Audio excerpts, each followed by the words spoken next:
Bethesda has stunned and worried gamers alike with their Starfield gameplay trailer. Infinity Ward is making a Call of Duty open world RPG, Stalker 2 got an updated release date, and much more on Today in Gaming. Hey guys, LevelCap here, and Starfield's gameplay reveal received a mixed reaction across social media. The upcoming space RPG by Fallout and Elder Scrolls developer Bethesda promises a massive universe with over 100 systems and 1,000 fully explorable planets. Many have pointed out similarities that Starfield bears with contemporary space games. It has similar exploration, mining, and space combat systems to No Man's Sky. The planets and locations that Bethesda demoed in the reveal looked handcrafted and highly detailed, which could indicate a more manually generated universe in the vein of Star Citizen. No Man's Sky was routinely criticized for relying on its procedural generation technology, making their universe feel a bit more bland. Starfield's FPS combat looks like a slightly modernized take on Fallout 4's, but without the assistance of a VATS mechanic to slow down time for the critical hits. And of course, in true Bethesda fashion, there will be factions and other groups players can join or work against. Starfield even seems to borrow some inspiration from games like Space Engineers or the car combat game Crossout. You can build your own ship out of various parts to suit different roles. How you construct your ship will likely affect its speed, combat effectiveness, and cargo space. The building system extends to bases as well, which you will be able to construct and maintain on any planet or moon. Now, on social media, players are concerned about Starfield's lofty promises, poor performance in certain sections of the trailer, the lack of multiplayer, and Bethesda's janky launches. Many think Starfield's insane scale with 100+ systems and 1,000 planets will undermine its moment-to-moment gameplay, and it's thought that offering fewer places to explore would give the developers more time and resources to flesh out exciting places versus copy and paste the same handful of assets with slightly different variations across dozens of systems. The general performance of the gameplay was pretty rough. Some sections looked like they dipped well below 30 FPS, and Bethesda's games aren't well known for having blazing fast performance. But considering the game is scheduled to release within 12 months, it's tough to say if they have enough time to iron those issues out. One thing people seem very excited about is the prospect of modding Starfield. It's a staple of Bethesda's RPGs and a significant factor in the insane success of games like Skyrim and the Fallout franchise. Modders being unleashed in a world as vast as Starfield's with modern gameplay systems running on an updated game engine could lead to some cutting-edge experiences. Overall, it seems obvious that Bethesda have gone all in on Starfield. It's their most ambitious and massive title to date,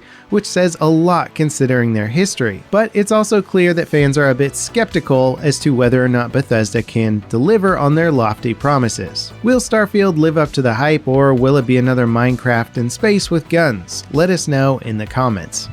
Call of Duty developer Infinity Ward had a job listing on their website calling for people to work on a potential open-world game as their next release. It was for the developer's Polish studio seeking a narrative director. This branch of the company is a relatively new addition, but also has worked exclusively on Call of Duty content. Likewise, Infinity Ward has never made anything other than Call of Duty games. The job listing says whoever fills this role will be tasked with providing the best narrative and cinematic experience in an open world RPG. So unless Infinity Ward is doing their first brand new IP ever, it seems like all signs are pointing to them making an open world Call of Duty RPG. It's worth noting that this wouldn't be the first time the franchise dabbled with open-world narrative experiences. Leaks suggested that Black Ops 4 originally had an open-world campaign that was scrapped and refactored into the Blackout Battle Royale map. This contradicts official statements about the game's development, but info from industry insiders like Jason Schreier suggests the folks at Treyarch weren't telling the whole story. Regardless, it's clear that Activision is pushing the franchise in new directions. They doubled down on Call of Duty following Warzone's success by putting several studios on the franchise with the hopes of turning it into a massive ecosystem of games and content. The job listing all of this info was quickly deleted. Upcoming survival RPG Stalker 2 didn't get a new gameplay trailer amidst all the big reveals, but we did finally get an update on the game's release date. The developers had to flee Ukraine following the Russian invasion. They relocated to Prague and put the game on hold to ensure a safe transition. We certainly expected a delay given the circumstances. Thankfully, it hasn't been pushed too far back from its most recent launch date. Stalker 2 will launch on Xbox and PC in the first half of next year. Kojima Productions issued a statement clarifying that their new partnership with Xbox won't affect their existing association with PlayStation. Early in Death Stranding's development, founder Hideo Kojima toured several game studios and publishers looking for a game engine to license. Kojima was very impressed by Guerrilla Games' Decima engine and entered a partnership with PlayStation to acquire it. The new partnership with Xbox gives Kojima Productions access to Microsoft and Xbox's cloud technology. It's tough to say if this is for a specific title in development at the studio. Leaks suggest Kojima is working on an original horror game called Overdose and a sequel to Death Stranding.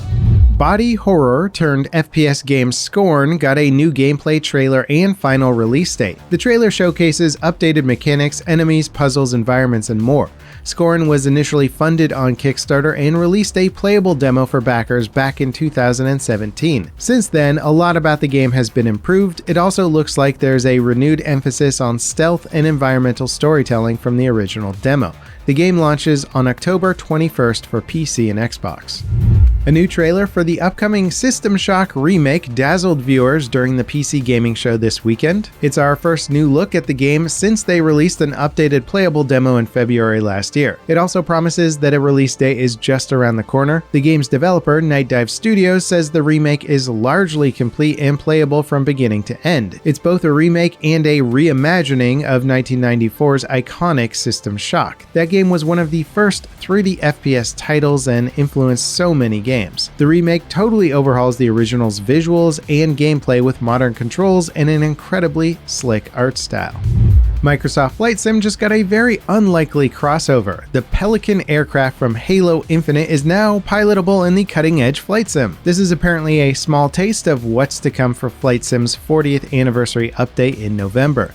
The update will add classic airports, 2 helicopters, 2 gliders, a Wright Brothers plane, and several other iconic aircraft. We got a proper gameplay trailer for the upcoming open-world co-op FPS Redfall. It highlights some of the game's story beats, but primarily focuses on the abilities, weapons, and characters that you'll play with. The game has you fighting a vampire infestation on an island off the coast of Massachusetts. You'll team up with friends to take the vampires out and fight other players. The trailer confirmed that the game has also been moved to the first half of 2023 for release. The gameplay trailer for Warhammer 40k Darktide looks brutal. The game is an officially licensed title set in Warhammer's 40k universe and features 4-player co-op Left 4 Dead style gameplay. In the trailer, we see a lot of character abilities interacting to make fighting off hordes of AI enemies a bit more manageable. Stuff like stuns and charge attacks are comboed up throughout the trailer. There's also a big emphasis on melee combat as some characters have both melee weapons and guns. Basically, if you're looking for a heavy-hitting and gory co-op survival game to play with friends, Darktide is going to be the heaviest and most blood-soaked title this year. It launches for PC and Xbox on September 13th. New Blood Interactive announced that their upcoming title Gloomwood, which is essentially Thief with Guns, will finally enter early access on August 16th. They released a playable demo in 2020 that was highly praised by both critics and players. You play as a plague doctor sneaking his way through a labyrinth city. It blends the classic visuals and mechanics of the old-school Thief titles with modern gameplay elements. New Blood have released almost all of their games via Steam Early Access, and they've all hit full release to high praise from players and critics. Speaking of Steam, the digital storefront is hosting its annual Next Fest. Hundreds of free demos are available, as well as sales and discounts. Many of the games revealed over the weekend offer playable demos or pre-order discounts as part of the event. Horizon Forbidden West got a significant update that makes critical improvements to its 60 FPS mode. At launch, this mode had tons of visual issues like shimmering edges caused by poor anti-aliasing. And while that might not sound like a huge deal, the problems were persistent across the entire game and got even more obvious when moving. Patch 1.16 cleared these issues up as well as others, making the 60 FPS mode more or less the ideal way to play. Tech outlets like Eurogamer previously recommended playing Forbidden West at the 30 FPS setting. They have an extensive article covering the full details of the update linked below. Before we get to today's final story, I gotta ask, are you subscribed yet? I know it's a few extra steps, but it does keep you in the loop whenever we upload a new video, and it's a great way to support this channel and my content. The director of 2006 Silent Hill movie, Christopher Gans, says Konami is working on a complete relaunch of the franchise that includes new games and a movie. Gans currently holds the film rights to Silent Hill and says he's working on his own movie set in the franchise. He also says Konami was pushed by the success of Capcom's Resident Evil remakes to revive their own iconic horror franchise. It's unclear whether the director and Konami are working together on the film. It has a 2023 release date, but there's no official trailer yet. The one thing lending credit to Gans' claims is the leak of several screenshots of a new Silent Hill game last month. They're allegedly from one of the 3 upcoming Silent Hill titles Konami have in development. The rumor is that they're working on a Silent Hill 2 remake, a new episodic game set in the universe, and a proper mainline entry in the franchise. And that wraps it up for today in gaming. As always, guys, thank you so much for watching, and I'll catch you next time. This is Level Cap signing off.